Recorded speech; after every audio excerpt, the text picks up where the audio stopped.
Well, Laguna was declared as the most outstanding province for several years, up to the end that I was governor of the province of Laguna. Number one sa dami ng pagawaan o industriya ang Laguna. Na-achieve ito nung second year ko sapagkat maraming investors ang nagsimula ng negosyo sa Laguna. Number one din ang Laguna sa dami ng trabaho na nalikha. Number one din ang Laguna sa dami ng exports o mga kalakal na nailuwas sa ibang bansa. Number one province ang Laguna sa income. Ang unang billionaire province sa buong bansa ay ang ating probinsya ng Laguna. Ang number one sa real property tax collection ay ang lalawigan ng Laguna sapagkat mahusay ang sistema na ginawa ng provincial government sa real property tax collection. Lumaki ang income ng mga syudad at bayan. Ang mga taong bayan nagbabayad ng buwis dahil nakita nila na malinis ang pamamalakad ng provincial government. Wala silang narinig na corruption o pasasamantala. Number one din ang probinsya sa health system. Organized ang ating mga hospitals, malinis, mabango at may gamot.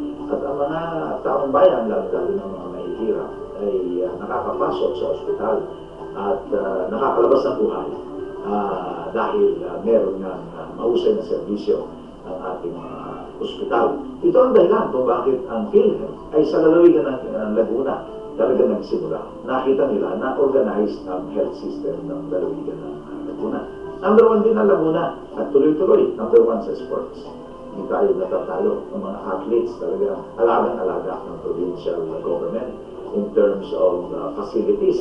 Nakapagtayo pa tayo ng makabagong sports complex, yung rubberized oval. Nakapagtayo tayo ng 2 Olympic-size swimming pool.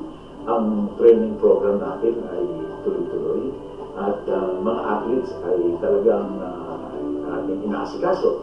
Kung sila'y nananalo sa kompetisyon, yung incentive ay naibibigay agad at ang mga supplies nila, ang gamit ay naibibigay on time. Kaya tuwan-tuwa ang ating mga kabataang manlalaro. Number one din tayo sa nutrisyon. Sa programa ay talagang tiniyak natin ng mga kabataan ay well-nourished sa ating lalawigan ng Laguna. Number one din tayo sa civil service. Walang reklamo ang civil service sa ating mga promotion sa mga appointments of employees. Number one din tayo sa dami ng proyekto. Value for money. Ang ibig sabihin, sa budget na ating in-approve, yung gastos ay talagang sulit na sulit yung pera na naibabayad ng taong bayan sa dami ng programa at proyekto na ating nasimulan at naisakatupahan. At quality projects, hindi yung proyekto na madaling nasisira o mahal. Ang mga proyekto natin ay talagang mahusay, matibay, subalit mura. At kaya ang dami-dami nating proyektong nagawa. Sa lahat ng mga barangay ay marami tayong proyektong nagawa.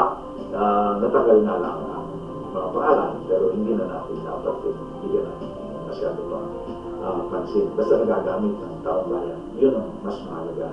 Kaya ang Laguna, ang dinadalaw ng maraming gobernador at mga city mayors sa buong bansa, doon sila nagkakaroon ng mga observation o tinatawag na lakbay aral ng ating kabataan ay may scholarship program. Scholarship no, ay 5,000 piso bawat semester. Sa 4-year course. For 2-year course, 3,500. At madali pong nai-release yung scholarship fund na yun. Sa mga guro, ay meron pa tayong assistance na isang kabang sinandomen. Umabot po sa mga pulis at kahit na yung mga state colleges and universities.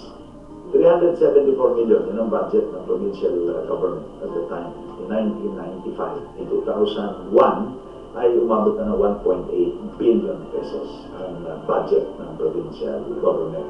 Having money is one thing, but using the money properly is another thing.